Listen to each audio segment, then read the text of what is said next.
Welcome back for another day in the life of an electrician. Today we're getting deep into the dark arts of bending pipe. So I was giving the lads a bit of a demo here this morning just to get them up to speed. Some people love it, some people hate it, but it is an essential part of the game. Now one of the benders we were using today was actually missing teeth, as you'll see in this next clip here.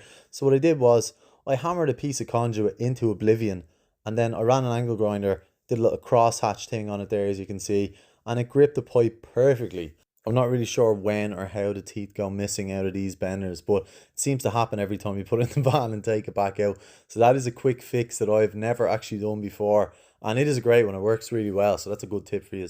And then we were on to a few drops in the hall here, and the measurement, wouldn't you know it, it shows up way more than it should in this industry, but it was 420. Blaze it. Anyway, what a measurement. Then it was time to get some pipe in the ceiling here. Now I think it's easier to work in pairs so you can get one person holding the pipe exactly where it needs to be. Then you mark the center of where your box is going to go and remark the ceiling because you've actually moved that measurement by about 2 mil. But that's just how it works. Now when you're marking out boxes, there's two lines that you need. I've said this before and I'll say it again. You have a cut line here, as you can see with the little V, and then where you tread to. So when you cut that there and tread the box on, it goes to the millimeter where it needs to be. Then I was getting in the mix myself, you know how it is. Doing a bit of treading, spin that bad boy off and keep it moving. After this was done, then we moved into a few more intricate pieces, as you can see here. Now when you're doing these kind of bends and jumps, there is no right or wrong way of doing it.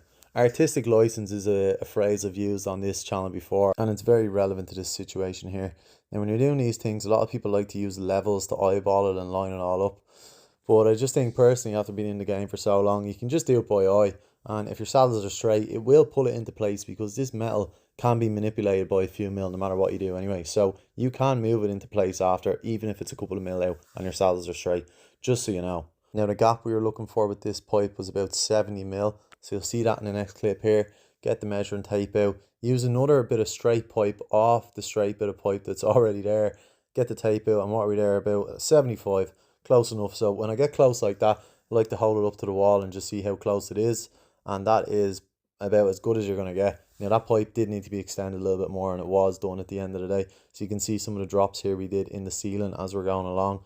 And then in other news, for anybody who actually gets to the end of these videos, I was on the Inside Strip Back podcast over the weekend there. So the link for that video is actually in my bio, or you can go and check out their page, give those lads a follow as well. I just talk about how I got into the apprenticeship, how it all started. I've actually done the electrical engineering degree as well, so if anybody wants to hear a bit more about that, the link is in my bio. Anyway, that's been it for me today. I'll see you for another one tomorrow.